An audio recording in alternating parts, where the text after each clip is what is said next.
How's it going, Mike? Good. How are you guys doing? We are all good, my friend. Terrific. So where's I'm Martin True again? Is he again traveling the world? I spoke to him yesterday, and he has been in Ibiza for 5 years. And I think the people that have been to Ibiza partying will understand. Sorry, 5 days. And for people that have been to Ibiza and partied, you will know what 5 days of Ibiza partying does to you. Yeah, if I you're don't not know where careful. Ibiza is. Ibiza Ibiza. is Ibiza. Ibiza. Oh, oh, ah. You have to say it like an American. Now I know what you're talking sorry, about. yeah. Yeah, so it's like a party island in Europe, on the Balearic Islands, Spanish island. And you basically go there to lose yourself for a few days and escape reality. It's like a little island where nothing else exists outside of the world when you're on there. Um, and you just do whatever you do in Ibiza, and then come home. So I Yeah. think mine's in a hole right now.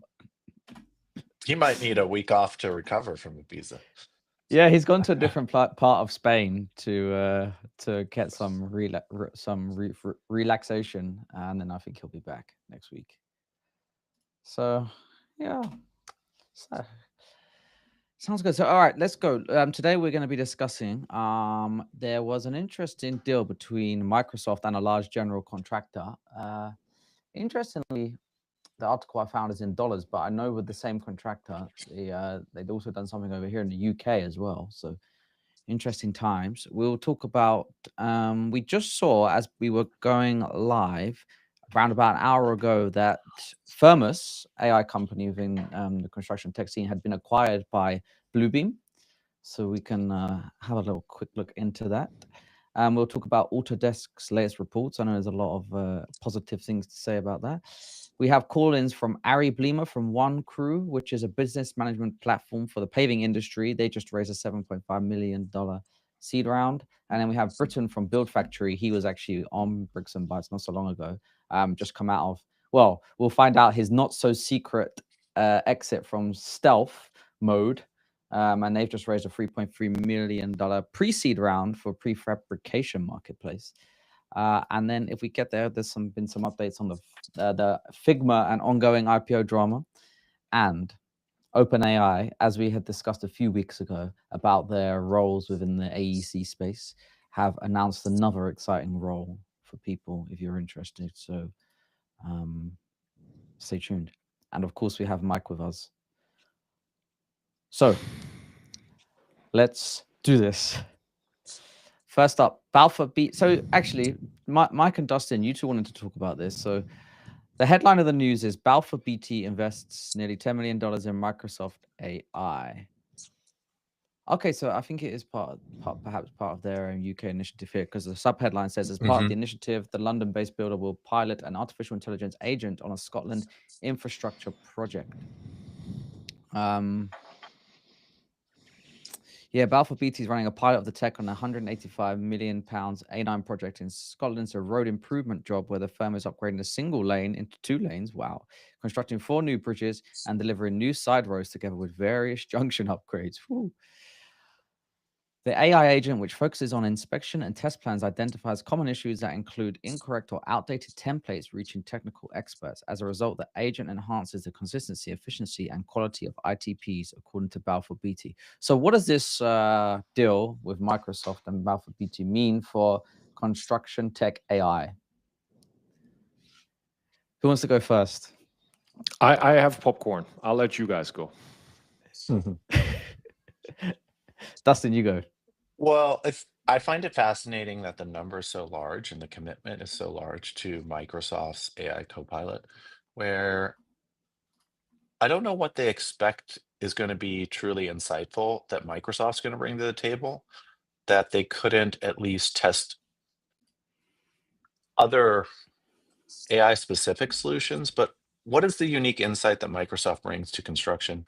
Now, if they had said something like it's like more to do with the international logistics and the uniqueness of Balfour Beatty, that they need a company of the global scale, that would have been one thing. But the fact that they're testing it on one project means it's more project specific. And I just expect that there could be more solutions that at least are focused on solving project problems. In general, I see a lot of companies that are paying obscene amounts of money for a brand name rather than finding the best value, which is kind of crazy, but that happens all the time. I also find it fascinating that like Belfer Beatty has like some of their tech stack is very, very outdated that the model has to even interact with. Some of their solutions are not in the cloud at all. They use a lot of desktop tools. So like, why aren't you guys working on how you're generating your own internal data? At least the US. So it seems like you're trying to leapfrog and have models interact with things, but your infrastructure isn't positioned for you to completely take advantage of that. I just can't believe the number when you're talking about signing I think it was a $7.6 million contract. I don't know how you get there. £7.2 million, $9.6 million. $10 million contract. Yes. I don't know how you get there. I just can't see it. So I've heard from another large general contractor that Microsoft offered him a similar deal. So what Microsoft I've heard is starting to do is to go to all of their customers. And when you look at a large GC, their biggest tech spend is usually Microsoft. And then Microsoft saying, hey, we have all of your security compliance, all your data infrastructure already on Azure and our systems. For $400 to $500 per user, you can get access to Copilot. And all that means in their world is there's now a bot that will follow you around in all the different instances of Microsoft that you have. That could be in Docs, that could be in Outlook, that could be in Teams, that could be in Dynamics. The customer that I talked to that was offered that was very much on the position of like, I don't see how us spending $500 to $600 per user is returning any ROI for us. So I looked up Balfour Beatty has 27,000 employees. So that's for like, there's like a $350 per user fee. And if it's over 3 years, is it $100 a user? Having sold into Balfour Beatty, their model is a little different than other GCs. As Dustin mentioned, they were, when I was at Autodesk, they were still at very, very early BIM 360 platform tools that were desktop based. So I'm curious to see how it plays out. I think the bigger piece is like Microsoft is continuing to push into construction stack. And I'm wondering, like, do they become the security layer? Does Procore Autodesk become the project management layer? And then all these other tools like Trunk Tools and DocuCrunch become like workflow agent layers. And how does that value actually accrete up to the contract that they're signing with the owner? Like there's not a lot of fee structure that's available to capture to pay more for more software. And does this Microsoft fee then pull away from cost that Balfour would have used to pay for other software solutions? It's very interesting. I'm curious to see how that maps out. And it's like, does that then remove Balfour from target list for project management AI tools? I mean, it's interesting. It kind of, yeah, I guess it does make sense because they'd be penetrating the company with like a simple, as you describe it, like a bot that works inside of their original systems. There's no implementation, little implementation, onboarding and IT to go through. They're already there, and then they expand into the other suites or areas within construction. It kind of makes sense. And I'd be curious to see how much the consulting structure is, where they're like, hey, we'll create a form for you to structure down your conflict issues that you have on this infrastructure project. We'll help you automate it, which will be like a form filter that's through Microsoft Dynamics that's going to like do something. It's kind of what Palantir is doing for government. We're seeing Palantir pitch a lot to manufacturing clients that we're talking to. Very, very similar on that model. I think you just said, let me jump in here, Mike. So I think you just said the magic word, actually. So I was WhatsApping the other day with another founder, and I was telling him, I mean, what do you think why OpenAI is building a consulting arm in order to challenge Palantir? Because they know exactly what their margins and their moats and their narratives are going to be, why they want to get into hardware too. And the big bucks can be made once you wrap your software into consulting projects. The only part of the industry that isn't getting that memo is the venture capital industry. But customers and client and suppliers actually know how to make that kind of money. Yeah. Yeah, it's very fascinating. We'll say the Palantir pitches, like Benioff was just on 20 VC last week talking about this. He goes, I was amazed by what the price of Palantir is charging for the same services that we charge for. And Palantir can charge that because they have this core deploy engineering model. But it's valuable to customers if you can return the outcome. Palantir signed a $100 million 10-year contract with a nuclear fusion startup. Like, it's funny. Like we're having it's just interesting. We're having conversations with OEMs where we're pitching them 7-figure deals, and it's resonating with them from a value creation perspective. And they all have AI initiatives, and this is tied to the AI initiative bucket. And for them to spend $2 to $3 million on an AI bucket, so they can tell the street that they're spending $2 to $3 million on an AI bucket, it actually increases their market cap and the return on investment from that perspective. It's very 100% what's happening. And Yeah, look, it's I very mean, it's funny. interesting. It's funny coming from Benioff, right? I mean, Benioff has what's his market cap? 220, 250. That's And it just went down coincidentally- 7%. How much is it now? It just went down. They reported earnings yesterday. Very underwhelming. But 200 something. Yeah, 220 billion. Yeah. So that's coincidentally 230 the billion. market size of Salesforce implementation consultants. Yep. Yep. Amazing. It's Interesting times. It's interesting because the industry, if you look at the last 20 years, Benioff created software as a service. And the idea was to get rid of these customizations so that we could lower the overall cost. And now this is actually moving backwards to, hey, we're going to be we have some core product offerings, but we're a custom dev shop, and moving back to an SAP or Oracle model where, Well- yeah, sure. And we'll make this configurable to you.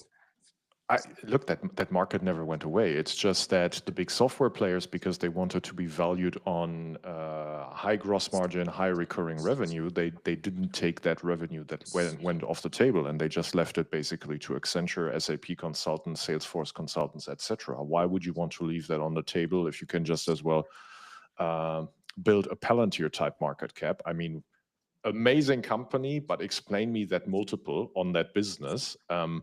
Difficult, and yet they are wrapping it actually in projects. So I think everybody's realizing that there's a big price to go after. Plus, if your software in itself has relatively short lifetimes, that's the best way to wrap it into, in my opinion. Mike, quick point. Yeah, when you were speaking to a general contractor, Yeah. and they mentioned, I think what you were saying was that there was this notion of them paying roughly $500 per user, which didn't make sense. Yeah, so it's pretty much like turning on Copilot, right? So if you think about the infrastructure of Microsoft has a huge partnership with OpenAI. So for a very risk-averse company to evaluate using AI LLMs, but they don't know what LLM stands for in most cases, for them to go with Microsoft, and it's already connected to their entire infrastructure, knowing Yeah. that the data is going to be continually stored in their world. It is a de-risk for them in a sense, as opposed to going to a startup and saying like, hey, yeah, like use all my data to train. And you're starting to see these reports come out of like Turner and Skanska, where they're like, we're building our own things. We're not relying on tech companies. It's just a recurring theme that's popping up, and Microsoft, because of their footprint in general contractors and their security inside of general contractors, has a huge leg up. But the price point has to make sense. Like PlanGrid's $1,000 a seat a year back in the day. So paying $600 to $700 for an AI chatbot is a harder pill to swallow. I don't know what the price point is that makes sense. There hasn't been a lot of proven ROI with these chatbots. I would say this is going to be a growing trend based on conversations I have with Microsoft actually penetrating the industry. And I think we'll definitely see more of it in the large GC space. Do anyone have any more on this, or should we go to Firmus? Mike, you have 5 minutes, right? Yeah, I gotta hop at 5. He's got a really important call, guys. So he has to go. More important than this. Okay, interesting. So yeah, as I mentioned, roughly 1 hour before we went live, this press release came out from Nemetschek announcing the acquisition of Firmus AI, and it says, let me just scan this very quickly. Firmus is a pioneer in pre-construction design review and risk analysis, leverages AI to analyze 2D PDF drawings for design-related risk, thereby transforming construction workflows. It's a strongly growing company. The acquisition aims to integrate Firmus's advanced drawing-first AI capabilities, including early identification of design-related risks, cross-discipline coordination issues, and scope gaps, as well as face-to-face drawing set comparisons and priority-based issue reporting directly into Bluebeam's standard review and markup workflows. Patrick, you know a little bit about Nemescheck and Bluebeam. Bluebeam, maybe? I'm putting words in, assuming here, but yeah, tell us, what's your thoughts on this? I mean, it's very fresh to me too. I guess, I mean, who in the industry doesn't know Bluebeam? It's a de facto tool when you want to do spatial coordination. I'm sure Bluebeam has different growth vectors that have to do with AI or other sorts of automation on, for example, identifying scope gaps or identifying omissions, identifying errors. And so when a platform like that has a decision to make how to expand the feature set, it comes down to make or buy. Looks to me like they saw a good buy opportunity here in Firmus to plug it right into the Bluebeam ecosystem. Bluebeam has a vast distribution advantage, so similar to other incumbents in that regard. So if you can make it a plug-and-play integration, and the calculation can become that customers quickly access it and quickly pay more for an additional feature, it can be an instant business case from an M&A perspective. So that's a quick raw reaction. Mm-hmm. Mike? I was kind of I just again I was just looking at, I wasn't very familiar with Firmus, but I thought that Bluebeam did a lot of this already. So I'm curious on like what the actual like feature set growth is for Bluebeam, like the talk AI of like, capability. but like Firmus AI matching is just overlaying two different sets of documents on top of each other, which I know Bluebeam does. PlanGrid's done that. I wonder what like the unique value prop on top of that is. They have this tool called AI So Review, which is just drafting So- changes. Does Yeah. it check specs? Specifications? One on of the- document? Sorry, Patrick. Oh, sorry, on. Sorry, that was lag.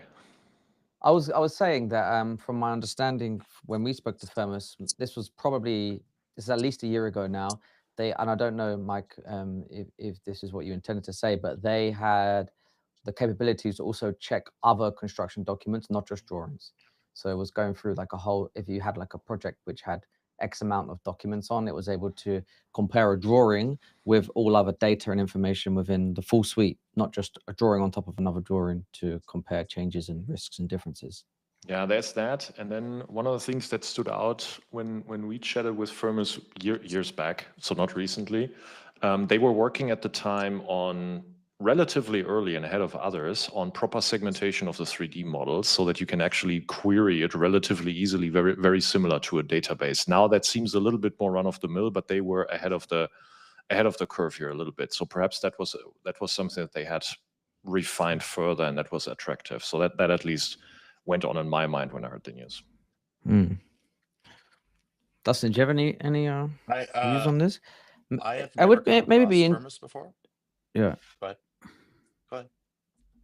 I was going to say, I think, yeah, Firmus, early stage company, been going 6 years. I think founded in 2019.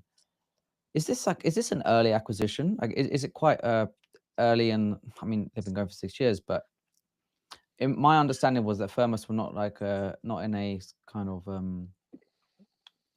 for lack of a better term, established phase. I don't know. Do acquisitions happen at this stage? Maybe it made sense for the founders and so on and so forth. Any thoughts on that?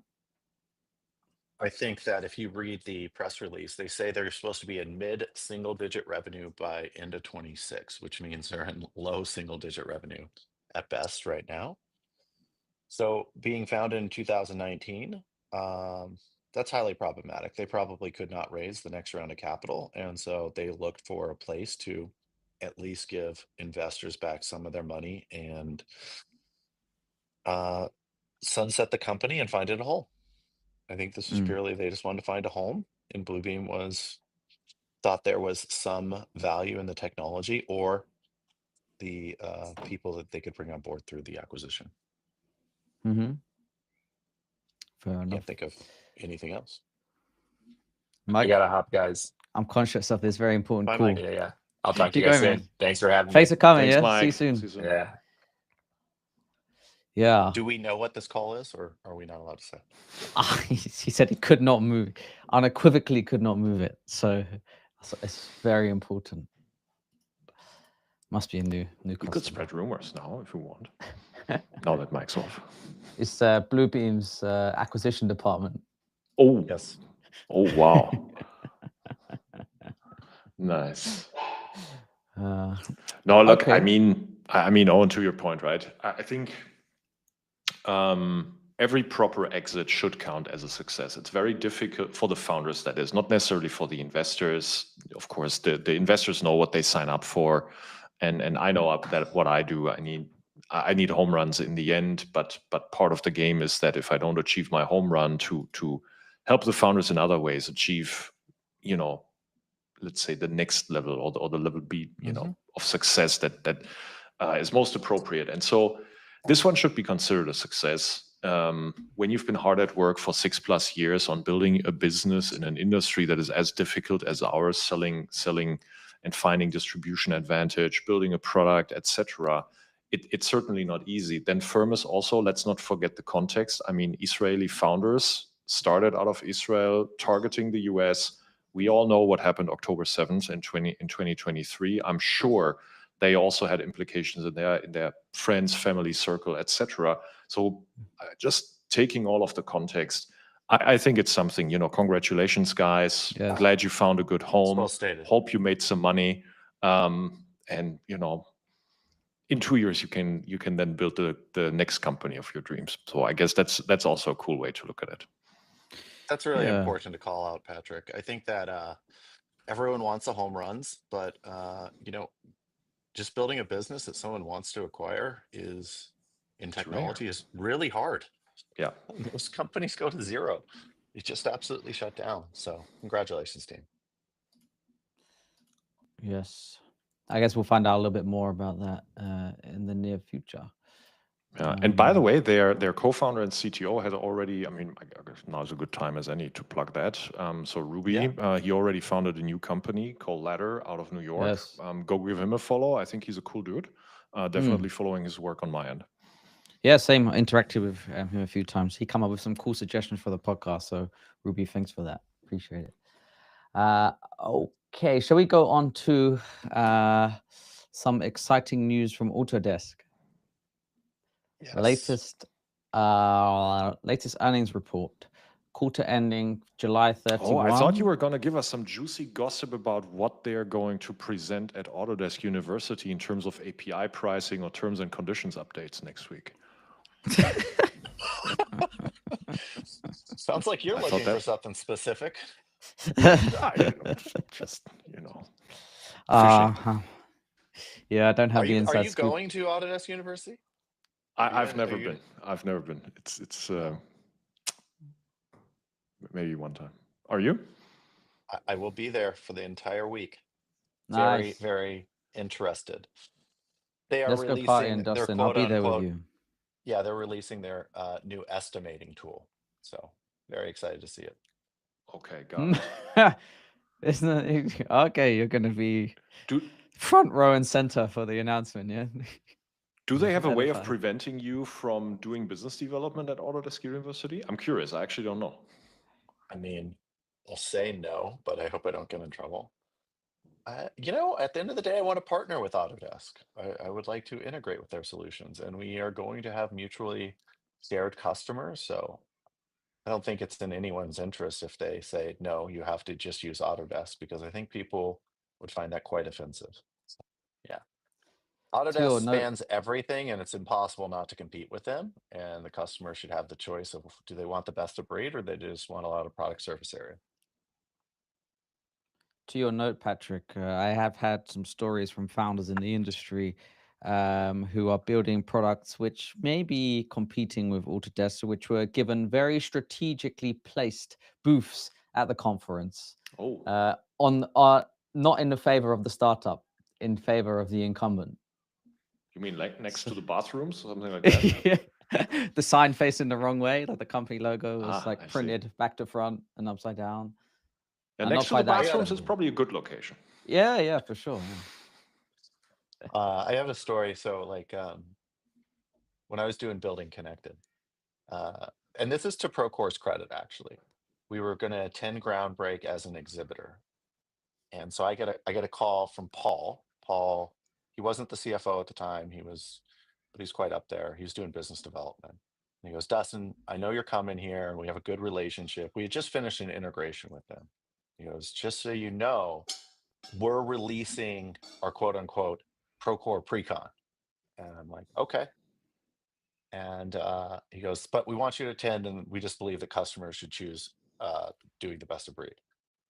And to their credit, they've always stuck with that policy because they have a lot of tools that compete with tools in their solution that do integrate. And so I do think that if Autodesk took a hard stance that no, we're not going to provide that same level of service and same level of optionality, I think that would be a real big detriment to them. Because they're looking at, hey, how do we get everyone adopted on the on ACC as a platform?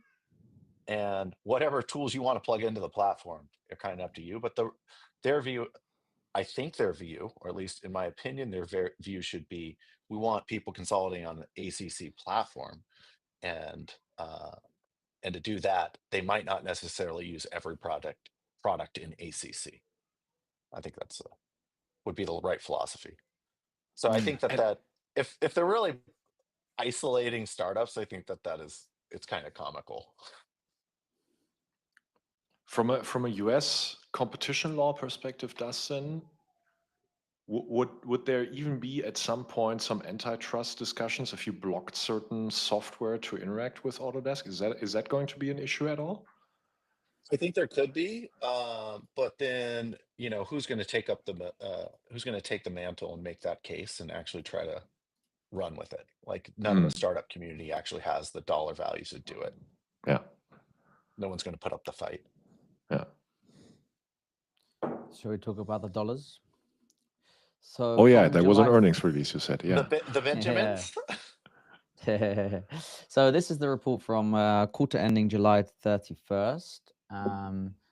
Just a little bit of commentary. Report highlights significant growth in both financial and operational metrics, driven by increased subscription revenue and strategic business initiatives.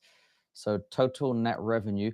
By the way, feel free to provide some more forensic comments than just these headlines that I will give you. But let's go. Total net revenue was 1,763 million, reflecting a growth of 1,505 million. That's in billion, 1.7 billion, reflecting growth from 1.5 billion. Yep. In the same period last year, and driven by increased subscription revenue. Gross profit 1.604 billion, up from 1.365 billion in the prior year, indicating improved cost management and higher revenue. Income from operations 444 million compared to 343 million in the previous year. Enhanced operational efficiency. Net income 313 million, an increase from 282 million, highlighting effective cost control and revenue growth. Wow, these are great, these little comments. Basic net income per share $1.47, up from $1.31, reflecting the company's improved profitability. And final one, diluted net income per share $1.46 compared to $1.30 in the prior year, indicating stronger earnings performance. Hey, Dustin, you're an Autodesk shareholder, right? How does it feel? I mean, I was 2 quarters too early, where I thought that this would start being picked up by the street. But if you had followed this podcast, not that we give financial advice, you would have made a lot of money. So I did very well on that earnings. And not that we give financial advice, but I'm fortunate enough to have both managers now, and I was talking to them, and they're like, this company has the next 12 to 24 months of a very rosy outlook. Like I really, really like where they are. There is going to be things that get in their way, but I think that they are a while out from making any sort of impact into the Autodesk momentum and opportunity right now. So yeah, it was really, really great earnings report. For the first time actually on the conference call, I actually thought that they did a very good job of like selling the vision. I don't think that they typically sell the vision to the street. And I thought that they actually like really sold the vision of what they're trying to do. Now, there's always a difference between selling the vision, which some CEOs are great at, and then there's no material behind it, or you have like you're doing really great, and then they're not really good at selling it. So those two things also got me excited.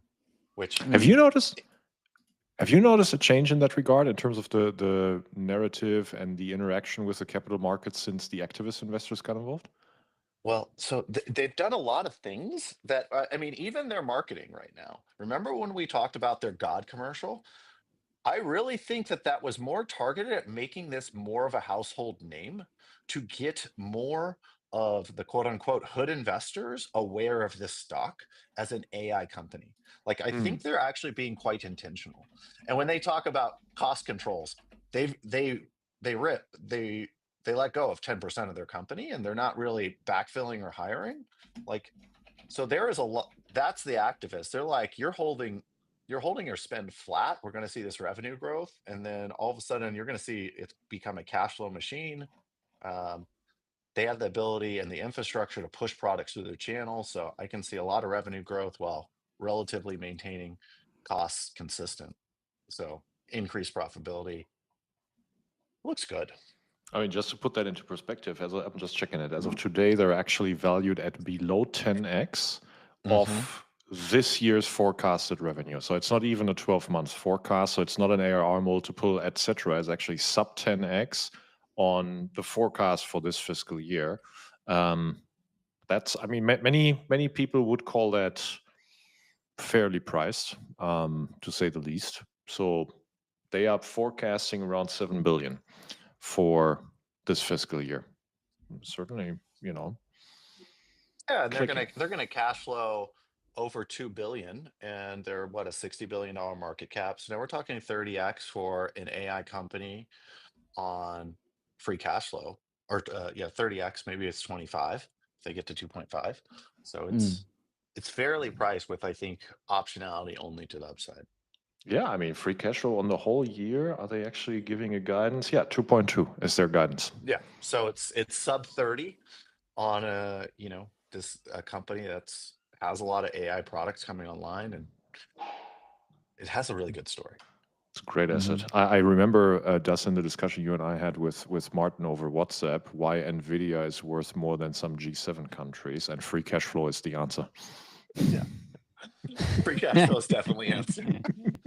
G70 companies have negative, and NVIDIA has 200 billion. Yeah.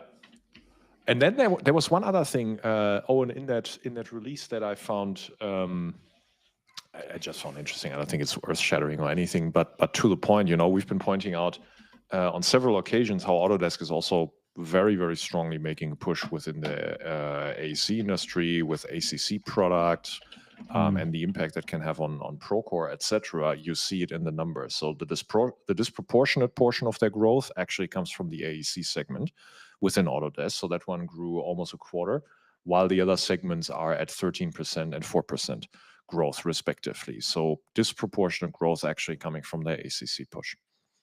And that's been my thesis the whole time, is they finally have a product viable to compete with Procore. And I actually haven't validated this. I think Procore, though, added something like only 176 net new customers in their previous quarter, or some minuscule amount relative to their total customer base. I guarantee Autodesk blew that out of the water if they list it. They also announced the PayApps acquisition for the first time in any report, apparently. Bricks and Bytes spoke about that 6 months ago, so just saying. And there's also this, by the way, that's not new news. That was released I think, Patrick, we spoke that with you 18 months ago or so. Yeah, exactly. But I think they put that out there back then. Yeah, but it says on here. They bought GC Pay? Was that it? No, it says in this latest release here, acquired Pay Apps Limited to enhance its Oh, construction-related PayApps. payment. Oh, maybe management. that was Procore still in bought closing. GC Pay. GC Pay was that Procore? I think Procore bought them. What does this mean? Maybe you can help me. Sales channels. Direct sales channels have seen significant growth with 1.087 billion in net revenue. That means you got rid of your resellers and you're trying to sell directly to the customers, and part of your resellers are not your friends anymore. I thought maybe they unlocked some new hacky way of selling their product. Well, maybe it is just getting rid of your resellers. Well, that was a muscle that Autodesk didn't have outside of like their EBA team until they made the acquisitions basically of Building Connected and PlanGrid. And then all of a sudden they had a huge sales team to go after mid-market and SMBs, where before they were much more reliant on, this is domestically, they're always going to use channels internationally because it's really hard to stand up small resellers in smaller markets. But with those two huge pushes, now they had the infrastructure to essentially take over all customer sales. So I'm sure there's still a few VARs in the system, but all the small ones are going to get smoked. And the VARs that are going to stay on are doing much more of the consulting work for implementation and training and less of the actual, hey, this is our pricing and packaging. You're exactly right. That's been ongoing for at least a year, if not longer. And behind the scenes, they've been renegotiating with several of them and just outright, telling others, "Hey, we're going to go into a different direction." Also in international markets, by the way. Oh, really? Yeah, Australia, for example. Australia's a decent sized market. It's about the size of Canada. So yeah, that makes sense. Nice. So yeah, big changes coming. Autodesk really trying to streamline a lot. Yep. Should we talk about something else that's exciting, but probably for the wrong reasons? This I guess a month or so ago we talked about Figma. And the headline here now I have in front of me is Figma's shares slump as earnings miss lofty post-IPO expectations. I remember you gave me some very sensational quotes as like some thumbnails for that episode. Oh yeah, we had to change it a few times actually. We couldn't quite get the wording right because I was thinking, a little bit harsh. It was a bit out of context, but okay, I'll stand to it. But look, the fact of the matter is, existing shareholders got $33. Figma boomed in the days after to what, like 110, 120 even, something like that. Yeah. Yesterday they released earnings. And was what per share? Let me look at this. The earnings were actually good. It's just that they didn't meet expectations. So that was the issue. And so now yesterday they closed at 67, 65, I think. And now pre-market, when I checked before the show, it was 57 actually, which coming from high just 2 months ago, you can look at it as disappointing. But you can look at it as even more disappointing when you're an existing shareholder and it's still up 70% from the price you got from your bankers. But hey. Yeah, so just quickly, so there's a chart that I have here. Sorry, Dustin, quick, so people understand the context of Patrick's comments. Yeah, go ahead. 3rd of August, when the IPO, so before then it was listed at $33, right? The existing shareholders bought, what did you say, Patrick, for $33? Existing. And then it IPO'd at 115? No, it 85, IPO'd sorry. for 33, but it popped to 115-ish. Yeah. Yeah, to 115, fine. And then within, I don't know, a week, it was down to 80. Then within a month, it's down to 68. And now, as you said, closed yesterday, down to 58 or something. 50. Yeah, that's pre-market right now. Yep. And that's still 70% up. Well, I'm loving this because I love Figma. And now it's starting to become actually priced in something I can feel comfortable around starting to get into. No financial advice. No financial advice. I'm not saying buy it today. But I've been watching it gradually go down and I wanted to get through this earnings report. And yeah, 17%. What is it? $27 billion market cap now? I think that they're a truly amazing company, and they'll be back. What I really I just Sorry. don't think that. I think the value is still a little rich. But hey, I mean, Dylan, the CEO, spoke about his new AI Yeah, I was initiatives. going to ask about this.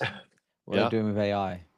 So, Yeah. I mean, of course, when you're a company as important and as generational as Figma, it would be a bit silly not to talk about that. And of course, you get asked. I read the transcript from the earnings call earlier.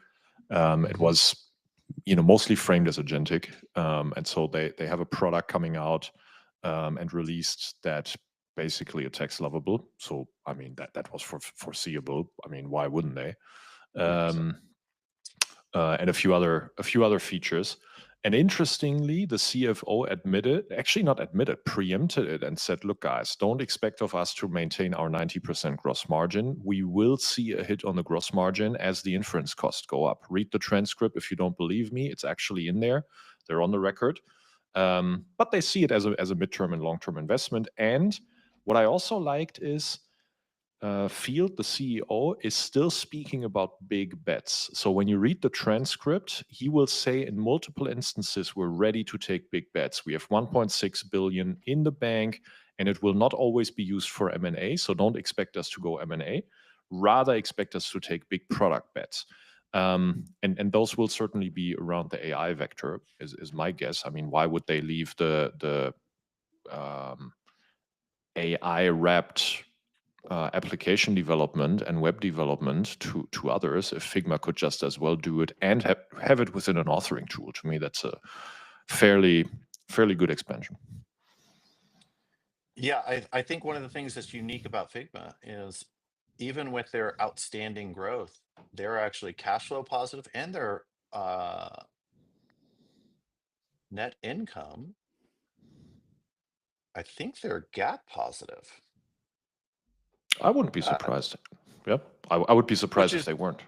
Which is amazing because you're not actually being diluted when you're in. Yeah, it was 30 million or in the second quarter. Yep. Yeah, so you're not going to see that stock being diluted 5 or 10% year over year, which is typically what you also have to expect on some of these high growth companies. Yep. I mean, just for context, I don't think Procore has had positive net income since it IPO'd. I don't think so. And they've had like a quarter where they were like positive, like 4 million or so. Yeah. Okay. It's a minuscule amount. And that's because of, on a GAAP basis, they're still doing a lot of stock compensations, which offset the positive. So now some controversial, just I'm throwing that out there. So if Figma knows that the inference cost will drive down its gross margin, just imagine for a moment the scenario in which Figma actually generates 100, 200, 300, 400 million more additional ARR due to its AI prototyping tools and takes that market partially away from Lovable, etc. Why would they continue to not have their own foundational model? Just saying, right? Why do you pay upstream? The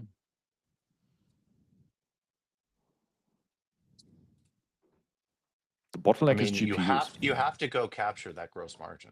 Otherwise, business model, it's like you have to use, first of all, that there's market demand. And after you prove market demand, you have to improve your gross margins. Yeah. And just think about it, Dustin, right? So bottleneck is GPUs. And it used to be AI researchers, but we're grooming an entire talent base in the big fours that can come out and rebuild a generic foundation model. That's not edge research anymore. Agree. Spooky times. And there's no one now that has more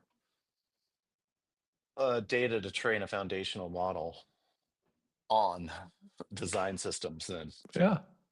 Yeah. They don't have to pay for data. They're not going to. And they have the ability, because all the designers use Figma, to even make those models more contextual for individual organizations. Right? You create, like a lot of people don't understand, is if you're building software as a service, you hopefully create a design system for your company so that everything you're designing already has been engineered on the front end to be reusable components. So you're not redesigning every button, every color, every sort of system or pattern. And all of those can be ingested by any sort of AI model to say, hey, we want you to prototype, use our design systems. Here's what we want it to accomplish. And now it's pulling from your design system library and configuring it so that it is actually what your application, it feels like native to your application. Where right now, I mean, I was playing around with ChatGPT because I was sending our designers some things I want them to work on for, prototypes for stuff we might build in like 6 to 12 months. But you get results like this has nothing to look, it has nothing, it doesn't feel like an edify system. And I know Figma is working on this. So I love that it can go that deep where it's going to be able to interact with the design systems established within an organization and use those design systems to make prototypes that now not only is it hopefully eventually spitting out quality code that can actually be used, but the quality code is even more usable because it's in the design system framework. Yeah, Patrick, I know you're asking, I don't know if it was a rhetorical question about the foundational models, but why wouldn't they build a foundational model if they have all that data? Hold on. Are you asking me what I asked you? Okay, I thought you was like asking it a bit facetiously, maybe like. No, I mean, you're right. Of course, it was meant as a rhetorical question because I can't think of any good reason when I think about it in terms of bottlenecks, right? So there's a GPU bottleneck, okay, but imagine that gets resolved. I mean, NVIDIA has every incentive to make sure there's enough supply and then capacity in the market, because in the end, they are the ones actually benefiting the most from this gold rush. AI researchers.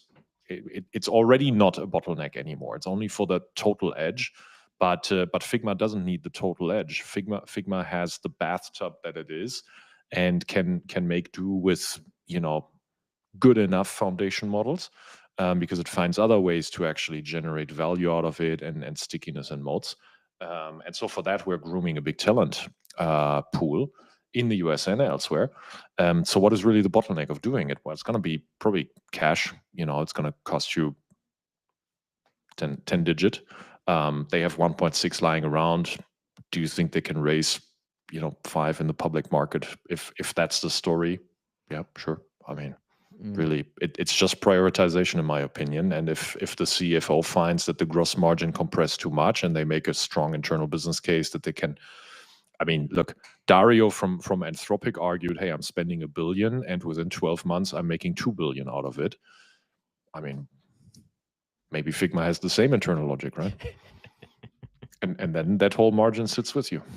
Yeah, but he did compare it to pharmaceuticals. Yeah, don't. I'm throwing a fishing rod at you. That is a horrible comparison. Yeah, what did you think, Dustin? I'm curious. I mean, that is just an atrocious comparison, because you just completely ignore the patent protection where that product is protected for the next 20 years or longer. So that's a tough one. I mean, what's truly the lifetime, right? Is it 12 months? Yeah. That's also, it completely ignores the lifetime value. Right. What is the lifetime value? Well, you also have to factor in the gross margins, because he just basically said, oh, we invest 10 and then we realized 200 million in revenue. Okay, well, how much did you actually make in that 200? If it's minus 40. I think Anthropic is probably better, but if you're the wrapper of Anthropic, yeah. I mean, yeah. Look, they'll figure it out. But as I said, like OpenAI is building a consulting arm to compete with Palantir. I mean, there's an obvious reason. Well, just to tease, maybe we'll reveal this at the end, but OpenAI has announced a new role. Oh, God. Oh, man, this is hilarious. Yeah, this is true Inception now. Yeah, 100%. Because when these tools first came out, this was like the #1 role that was going to die. So the role is content strategist for chatgpt.com. Do you want to have a go at guessing the salaries like we did last time? Listen, beefy salary. I know what it is. Ah, you know it. But it's still less than the upper bound. It's less than the head of construction? No, more, actually more. Well, that's interesting. Yeah. Like, so, yeah, more than the site manager role. Wow. No So wonder no one goes 300? into construction. Yeah, 310 to 393. Plus, don't forget, a few weeks ago, we discussed the $1.5 million bonus that you would get on top of this. Very good. So hold on. So I'm a content generating statistical machine, and I'm hiring a content strategist. So does that mean I'm not trusting my own product to do that? Or like what's the angle here? What did we say a few weeks ago? The vibe coders vibing the vibe coders. Yeah. Coding the vibe coders. Here we are. So walk me through this. I think you can make it a case is that these models aren't great at coming up with an overarching strategy to pursue.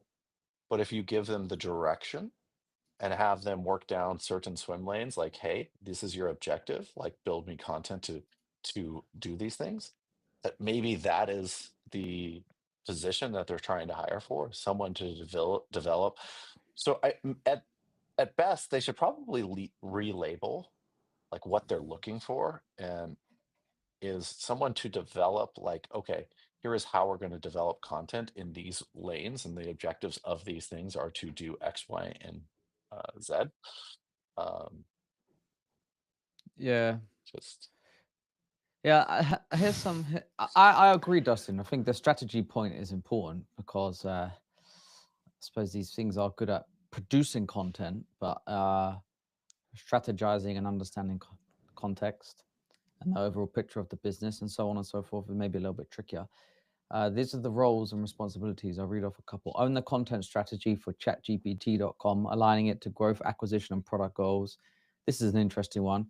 Create, write, and edit high-quality content, from landing pages to guides to campaigns that drive traffic and adoption. okay, that's sounds like an IC role. Hey, we have Ari here. Maybe we can revisit this a little bit later. Sure. Let's go with Ari. Hey, Ari. Can you hear us? He's on Ibiza. Yes, I can. There we go. Hey, Ari. How's it going? Doing Can well. you hear How us? are you guys doing? You're all good. Yeah, great, man. Thanks for coming. Yeah, absolutely. Thanks for having me. Cool. So, Ari, you're here because you recently, One Crew, you can tell us about that in a little bit in a little while. You just raised a $7.5 million seed round to build software for paving crews. It's quite interesting. And I think that all of us here are interested in this notion of targeting quite narrow within the field of the AEC space. So we're interested to hear a little bit more about that. But Ari, yeah, tell us a little bit more about the product. Like, what are you guys building? Yeah, absolutely. Series A, actually. Series A. Sorry about that. The round. Yeah, no worries at all. But yeah, so at One Crew, we are building an all-in-one platform for paving contractors who heavily rooted in estimating, and then this covers everything connecting the office to the field as well as to customers. So through the sales process into operations, and then also on the financial side, doing your job costing, invoicing, payments as well. Mm-hmm. Dustin, what are you going to ask? Yeah. Ari, when you say paving crews, are you talking about like a lot of heavy civil contractors? Great question. Yeah, so a lot of heavy civil contractors, the majority of our customers today do primarily commercial work, a little bit of residential work as well, and then a fair bit of municipal and DOT work as well. And as we continue to grow the business and grow the customer base, we're serving more and more municipal and DOT contractors as well. Okay, so it's fair to say going after the HCSS market? That is fair to say. Yeah, HCSS and B2W both have strong positions in the market. Those are amazing companies, but both those pieces of software need to be shot behind the tool shed. Like they are. Here we go. Old. Yeah, we feel very similarly. I mean, the products themselves are incredibly functional, but in today's world, there's a lot of opportunity for improvement there. What's the Ari, inspiration for this? Yeah, I was going to say, why you go for it. That was a similar question to I have inspiration and why paving? Yeah. So my background prior to this, I studied computer engineering, then moved over into the business side and spent some time in consulting. And while there, spent time in utilities and some other kind of not necessarily heavy civil industries, but adjacent, working with engineers that were out in the field, and just started to get a sense of and experience the software that a lot of folks were working with. And so started digging in a lot more. At the time, Procore had fairly recently IPO'd. There were a lot of field service softwares raising huge rounds, huge amounts of money. And Procore was being talked about as vertical SaaS for construction, which in my mind is like saying something can be vertical SaaS for healthcare. There's no one solution for the construction industry. It's way too broad. There's so many sub industries within that. And so I started digging in a lot more to broadly construction, and looking for, where are there heavily underserved customers today? So field services, I think, pretty crowded. And I think that there's some really great solutions in the field services space. On the general contractor side, a lot of solutions out there, and I think some of them are quite good. What we found is that kind of in this in-between area where you've got project-based contractors, and not necessarily service-based, but project-based contractors, where estimating is a massively critical part of the process, where getting their costs right, and it might be slim margins, it might be healthy margins, but getting their costs right as they're going into jobs is just really critical. Paving was kind of a quintessential example of that, where we saw what was on the market today. We saw a lot of interest just from talking to a lot of people in the industry, saw a ton of interest in a great software solution and in better solutions. But from a supply and demand perspective, the demand was surely there, the supply was not. And so we kind of narrowed in on paving, and then over the past few years, as we've built One Crew, have only gained confidence and gotten more and more bullish about the opportunity specifically in this market, and how we can create opportunity within the market by delivering a better solution. So I think one of the things that we see a fair bit is folks thinking about software maybe to solve one specific problem, not necessarily hoping that it does X, Y, and Z things. And as we're able to deliver more and more, I think it also allows people to understand the breadth of problems that a great platform can help a business with. Harry, first of all, congratulations. Great choice on the market too. I love horizontal construction, especially when it comes, very infrastructure related, paving, subset of that. I think you made a very good timeless pick there. What's your strategy with the DOTs? Yeah, it's something that we're continuing to dig into right now. So there's there's a couple of angles of this, right? So there is the angle of going to the DOTs. That's not at the top of our list. For the most part, like we will continue to focus on serving the contractor themselves. And because so much DOT work is bid out and done through private contractors, that is the focus for now. In terms of kind of opportunity around DOTs, what we see is, for instance, looking at HGSS, B2W, some of these larger solutions in the space, there is some connection of pulling some of that information in today's world with AI, with the massive amount of analysis that you can do on a very quick basis. We see a ton of opportunity to present a better solution to contractors serving DOTs that heavily leverages historicals to help them bid in a really effective way there. So obviously we're not necessarily, it's not part of our near-term plan to go and replace all the software that is being used on the DOT side. I think that is, it's a tall mountain to climb, but at a minimum, what we want to do is allow a contractor and enable a contractor to bid really efficiently and effectively against DOT projects. Ari, I'm sure you know that Heavy Bid allows them to automatically submit to the DOTs. It's one of their very big sticky points.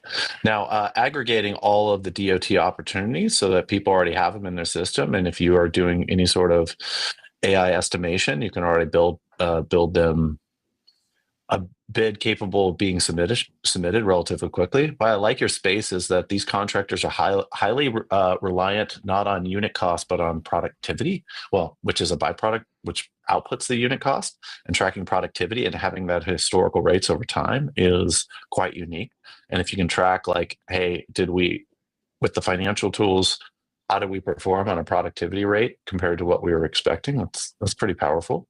Now, I imagine you say here for paving, there is a lot of contractors that are very interested in managing crews and productivity rates because this is how they think about construction. So are you looking at other trades? Yeah, it's a great question. It's a question we've been asked since, basically since day one of when do we expand to other trades. As we see it right now, we see an incredible opportunity within the paving industry specifically, and we see an amazing opportunity to really focus on this industry and deliver a truly best-in-class solution, continue to deliver a best-in-class solution within the industry, and we're nowhere near tapping this out. And so, our playbook right now is charge forward within the paving industry, and really work to kind of build this ecosystem within the industry before necessarily jumping out to 3 other verticals and going and rinsing and repeating. So as we see it, we have opportunity to build a nice smaller business by taking exactly what we have right now, kind of going slightly more horizontal, right, and going across another few industries and building up small books of business. Or we see it as a larger opportunity to really verticalize here, and then not until we feel like we have kind of fully built out that playbook of driving that full ecosystem play, take that and replicate it across other verticals. Hey man, they build trillions of roads and highways overseas. So we have not, we're in the US and Canada today. We have not spent time focusing on international beyond that, but it's certainly something that we'll push forward on in the future. Hey, Ari, I was refreshed to not see the single use. Well, you could correct me here, but I done a little bit of digging. Single use of the word AI on your website. But yeah, obviously, it must be in the plans, right? So I'm just curious, how does the platform develop as you start to collect more data and like the estimating, crew management, so on and so forth? Do we get into like AI predicted schedulings of crews, estimating, so on and so forth?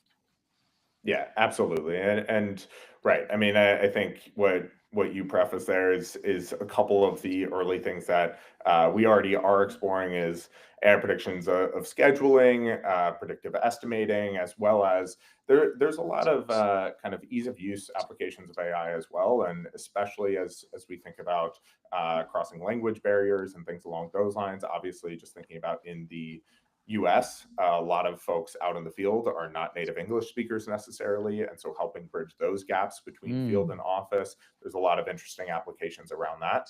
And so there's a number of different ways. I mean, I think, we like many others see voice as something that's really critical in AI, and especially thinking about construction. The less you can have people having to try to type out on a small keyboard exactly what happened versus just being able to talk into their phone and provide an update, provide their job costing, their actuals for the day, things along those lines through voice, we see as a huge opportunity for kind of really pushing things forward and just keeping things not only more efficient but also more accurate on that front. And so, to your point, we're not necessarily an AI native company. We, as we see it in the industry that we exist in, it's not an industry that kind of works super well for a truly AI native solution, right? I mean, we're talking about getting to very specific costs, building up into an estimate for a project. And you want consistency there. You want repeatability and some more concrete and some more objective workflows within that. And so, I think of it as we've gotten a bit lucky over the past few years of, when we started this business, the AI world was not what it is today. And so we in a sense, we're forced to kind of build those more concrete workflows, those more objective workflows, and now have that as the backbone, as kind of the infrastructure of the overall platform, that now we can layer AI onto, kind of with data that that is already in the system. And so I think it provides the right blend. That's kind of how I see AI in the construction world in general, is that it needs kind of objective infrastructure underlying it, but that AI piece can be layered on top for a lot of efficiency gains, and to call out when certain things are out of the norm or maybe can be improved. Cool. All right, Ari, thank you so much for coming. Good luck with One Crew. Keep building. Ari, don't try to sell the DOTs for a while. Like, that is not going to be a pleasant sales cycle. Yeah. I appreciate it. Yeah, we'll call it exploratory for now. Yeah. It's a long ways out. Yeah. All right. Thanks so much, I've everyone. had those conversations. They're not fun. Yeah. Good luck. Thanks, man. Take care. Good luck, man. There's Very nothing good. worse than trying to sell to the DOTs. Huge contracts, but oh my God. Hey, we have Britton. another one. Yeah. How's it going? How's it going, Brit? It's going well. It's going really well. Patrick, Dustin, good to see you guys again. Brennan? Good to see you. Hey, I'm confused, man. You founded a new company, and yet I see the logo of your exit company up there. Well, yeah. Never forget where you came from. It's a very fundamental part of Britain's journey, building and selling M Suite to Stanley Black & Decker, which I would encourage people to check out the episode that we just released with Britain a few days ago, actually, on to learn a little bit more about that. But hey, Britton, we had a little bit of fun on WhatsApp earlier. It would have been your morning, my afternoon, about this story that I love to hear about your journey out of stealth. And you said to me, do you want me to tell it again? And I'm like, yeah, I like to hear it for maybe the fourth or fifth time, because it's such a great story. Or at least I found it. Maybe it's just my the way my brain works. But yeah, tell us, because I think this is a good piece of content for our audience. And Dustin and Patrick had it. Yeah, your own cruel humor. Well, so I was trying to be in stealth, and as new founders do, you apply for the various startup programs, AWS, Microsoft, etc. Well, Microsoft, since they bought LinkedIn, requires you to change your organization to the company that you're starting. Well, I had in that little stealth, organization for a few months. So I changed it, and within 24 hours or somewhere around there of changing it, the guy Drake Dukes, who, Patrick, I'm sure you guys follow, Drake Dukes newsletter, he has this stealth startup thing that announces when founders come out of stealth. And he had a web scraper or something that saw my LinkedIn change and announced it. And I was like, what the hell? And this was within like a day of changing it. And I thought for sure that I would only have to change it for a day or two and then flip it back to stealth. And within that time period, I got blown up on LinkedIn and email and all, every way possible by a whole bunch of people at VCs looking for the next thing. And so I got a bunch of meetings out of it, which I had already raised the money. So that kind of sucked. But, Did I it got suck, outed. though? You didn't have to take all those meetings. You already had the money. I did take them because I'm a glutton for punishment. But I didn't take them all. I took a good number of them, though. And also, I probably am going to raise another round at some point or need to. So it's good to have a decent Rolodex of investors. So, yeah. So that's how I got put out there. But it is true. I mean, there's this joke, right? If you don't find much luck on the dating apps with not getting enough swipes, put Stealth Founder on LinkedIn. And you will get at least 50 VCs reaching out to you. Yeah. Wow. It's very interesting. So next time I'll learn from Patrick. Yeah, next time I'll learn to do that before raising money. But yeah, who knows? Make something up, right? Yeah. Cool. Okay, let's get to the business. So Britain, $3.3 million pre-seed round. Yeah, build factories. So tell us a little bit more. Prefabricated construction marketplace. Why, what, how, who, when? Yeah, so we talked about a little bit prior to this about the fact that I've done a bunch of research over the last few months, year probably, and really kind of learned a lot about what I did wrong the first time around. And one of the biggest things that stuck out to me from when I was at M-Suite was this pent up capacity or pent up demand as well in the prefabrication space. At any given moment, there's one fab shop that is slammed with 4 or 5 projects, and they're running 2 shifts or running overtime. And 200 miles down the road, there's another fab shop that doesn't have any work at all.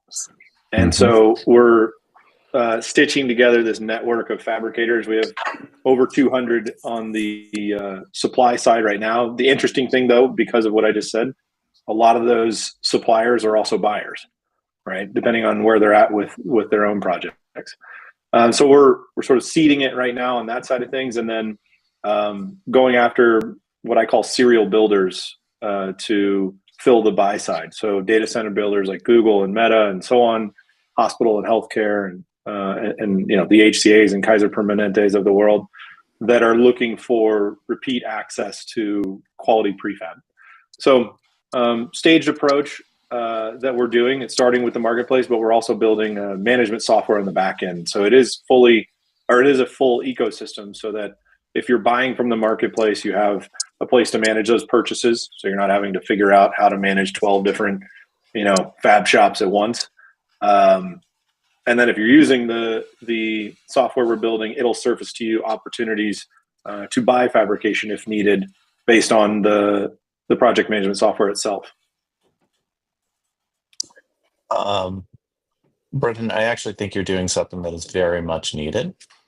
In fact, some of the long-term things we've even talked about at Edify is bridging this gap, because a lot of optionality on what can be prefabbed or what might be available.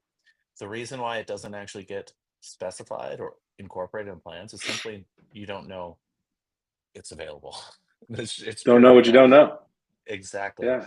And so as we think about pre-con and Edify, understanding what optionality, so maybe we can work together at some point. But I do think highlighting to the entire market, this is just talking about construction at the whole, of like what non-traditional sorts of assets are available or prefab optionality is available could help a lot. So I like that. Well, and one of the things I learned at my previous organization is that prefab is defined differently throughout the entire life cycle of construction. To some people, it's the new hotel that the entire room and bathroom went in as one unit. And to other people, it's as simple as cutting a piece of conduit and bending it to the right angle to be shipped out to the job site. Like, that's a very different definition of prefab. And so one of the things we're doing right out of the gate is we've created a catalog where fabricators, contractors usually, are putting the things on there that they have standardized. So everything from duct banks on the electrical side, to in-wall shower assemblies on the plumbing side, to cloud ceiling panels that have full multi-trade in them on the framing side, and everything in between, bathroom pods, you name it. And I think, Dustin, to your point, part of the desire and benefit of that is that we're educating the industry of like, oh, I didn't realize I could specify an in-wall shower assembly, varying different materials and types, that easily, or a carrier battery for a stadium project. These things are very easy to sort of plug and play. They don't need to be redesigned on every single project. So yeah, I definitely think there's an opportunity to work together on that. I love that you're taking the supply view, by the way, when you evaluate that opportunity. I mean, my ears prop up when you speak about underutilized factories, Britton. I think that's a very important part of the opportunity that you're going after. If I were to tell you, not tell you, if I were to ask you, hey, how do you own your supply? Do you want to talk about that, or is that a secret? I mean, it's not really a secret. You're talking about avoiding disintermediation, right? And keeping people from going around us. Is that what you're referring to? No, it's more like what's the degree of ownership that you want to have over the supply? Perhaps that's a better way of framing it. Well, we vet every fab shop that comes into the network, so we're keeping it pretty exclusive to start. And the reason for that is because we know that to start and do this, because it's not a thing yet, right? People don't buy prefab off a marketplace today, at least not frequently. Trust and quality has to be a huge part of it. I was very fortunate at M-Suite to have met and been in literally hundreds of fab shops across North America. And so I have sort of a pre-built network of those really high quality shops that have invested heavily in process optimization and, you know, even as far down as robotics and quality control. So those are sort of tip of the spear when it comes to our owning of supply.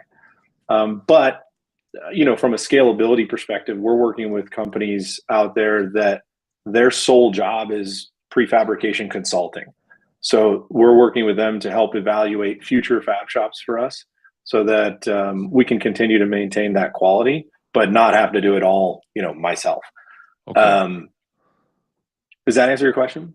It does. I have very specific follow-up questions, but I don't want to hog the conversation. Do we have like 5 minutes for a few nerdy ones? You go for it. 31 Yes. Okay. I'll permit me to. I promise it's gonna be quite interesting.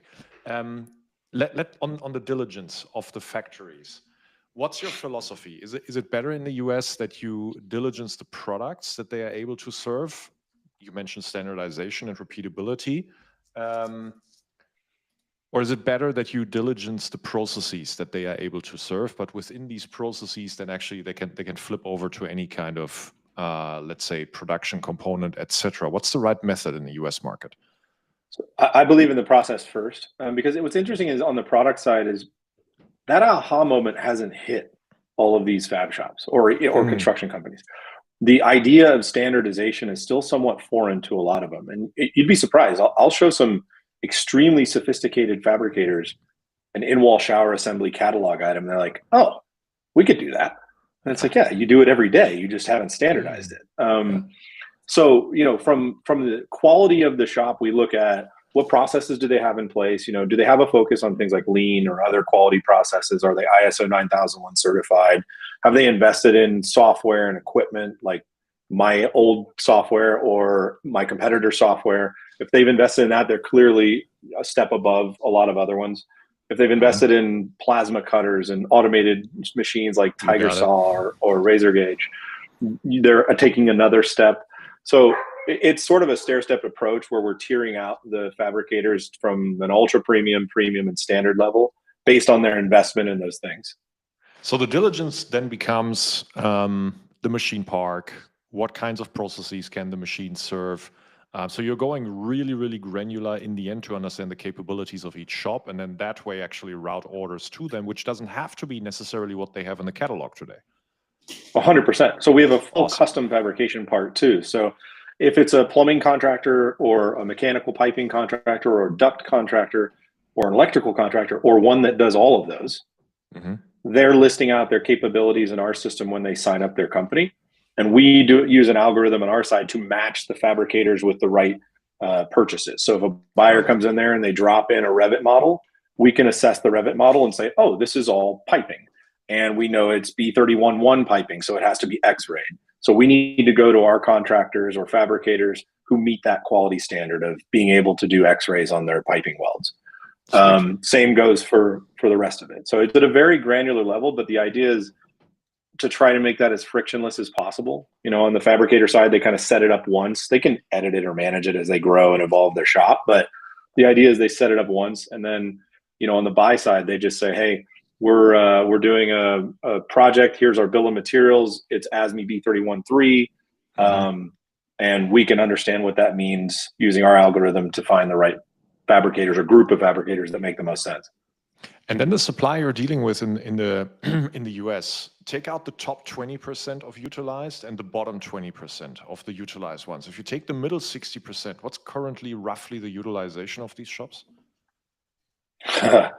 It varies every day. I mean, from a day-to-day basis to a week-to-week basis. You know, when you're talking about construction, The interesting thing about the fabrication journey of even the most sophisticated, so excluding all the downstream that you mentioned, the most sophisticated fabricators are actually in the biggest capacity issues. Mm-hmm. And the reason why is because they've optimized their operations so much that their field demand can't possibly fill their ability to produce, or their capacity. So they can outperform their own field needs. And it's funny because the moment they get to that level of optimization, every one of them goes, well, who else can we fabricate for? Yeah. And so that's when they become sort of the friends and family network to be able to fabricate. But it always evolves as part of that journey. The brand new ones, no, they don't have a concept of their own capacity. They have 2 welders or 2 people banging out duct, and they do whatever they have to do, and they bring one more person in, or they send one person out to the field. It's not a manufacturing-like operation, but as they become more sophisticated, they get into that situation very fast. Final one. What do you think would happen if you went to these middle 60%, which very spiky utilization, but if you average it out over the year, maybe they have 20-30% actually underutilization, and you went to them and you said, hey, I'm going to buy 10% utilization from you, but it's up to me how I market your capacity. What do you think would happen? I think they would be interested in that, but that's not the business model is very, very different than that. So we're taking, are you familiar with a company called Xometry? Xometry. Yep. Xometry has an interesting business model where they have 11,000 manufacturing shops in their network. And I met with the CEO of almost 9 months ago now. And he told me something very interesting. They send out the order. So the buyer comes in, they drop in the Revit model in our case. They say, or we say it's $100,000 in fabrication, including shipping and materials and all that. We use our algorithm to match to the, let's say, 50 fabricators that make the most sense. The Xometry model is we send it to all 50. Mm-hmm. And they raise their hand, first come, first serve, as to who wants it. So we don't really care about their capacity. They're raising their hand to say, yes, we have capacity, or they let it go and say, no, we don't. Clear. So the question is, do we have enough suppliers to meet the liquidity of people coming in and buying? And the reality is, yeah, we do. With about 200 right now, we have enough for a while. But as I said, we'll grow that as we see demand for that. The great news is, there's no cost to be a supplier on the marketplace. So anyone wants to be it. It's just a matter of us vetting and making sure that they're of the quality we expect. Cool. Dustin, Brendan, what's your definition of prefab? You said everyone has a different definition. I had this conversation on LinkedIn, actually. There's a very academic definition, but for me, it's a strategy based on reducing cost or schedule by shifting the production of something into a manufacturing-like environment. Whether that's off-site or on-site or near-site, I don't really care. But it's the strategy of doing more off-site in a manufacturing or repeatable process that that can decrease the cost or increase the speed of your installation time. And what's interesting about that is that everyone kind of goes through the same journey there too. They try to figure out what makes sense to prefab. And it really depends on what type of work you do, right? If most of your work is high-rise residential and you're a plumber in Boston, guess what? You're cutting a lot of copper tube off-site. If it's industrial work and you're building power plants and ethanol or refineries, it's probably a lot of big bore piping that you're welding off in a fab shop. But if it's residential HVAC, you might be building duct on the job site, but in a repeatable fashion that helps save some time. So to me, it's just the strategy of doing it as a means to reducing costs or improving your productivity. Well said. I got one last one, and you can only answer it in a very short sentence. Quick fire question. Got it. Key lesson as a second-time founder in the space. Build for the user, not for the manager. That's my biggest one right now. Anyone want to follow up? Build for the doer. Go for it. Yeah. What's the follow-up? I was going to say, has anyone got one, or we'll leave it? I'm happy to leave it there. Enough said. No, I think that's great. Cool, bro. It's tough because the people who want to buy it aren't usually the users. So building for the users is important to hopefully generate the demand. And ultimately, you want them to want to use it, not to be forced to use it. So that's my biggest takeaway from the first time around. Nice. Thank you, Britton, for coming on. Good luck. Thank you, guys. Thank See you around. Cool I'm sure. opportunity, Britton. Of course. Thank you very much. Appreciate it, guys. Have a good one. Take care, man. See you. I feel like we've been getting some really interesting founders lately. Yeah. Doing cool things. Yeah, that's because Owen has this new algorithm looking for stealth founders. I gotta be honest. I never understood. This is just being kind of transparent. Why people would say I'm in stealth? Because most of the people I would talk to that said I'm stealth, they came at it from the angle I'm worried about someone stealing that idea. I never have understood that. I truthfully think that if you're worried about someone stealing your idea, you are not the right person to execute on that idea. In today's age, though, if I were to start another company, I probably wouldn't tell anyone about it for a while, just because I don't want to have the bombardment. So there became there's a new justification for it. It seems to be a little bit of a strategy now to build some hype around your startup as well. People see you're in stealth, and then suddenly you come out, it's like, wow, he's here. So it could be a little bit of distribution in the early days. Yeah, I mean, it's true for capital raising purposes, especially if you try to get perhaps a little bit more of a raise around narrative and momentum rather than, whatever, substance and when then the market, the capital market is extremely liquid, 2020, 2021, right now. It does help you achieve exactly that objective. So to your point, Dustin, I think that can be an objective that you can optimize for. But if that's not the one,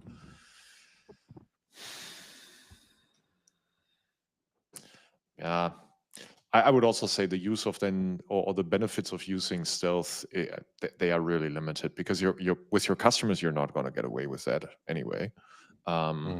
With talent a little bit, but most of your talent in the early days might actually come through introductions. I mean, correct me, Dustin, but like the first 5 people you hire going to be introduced, right?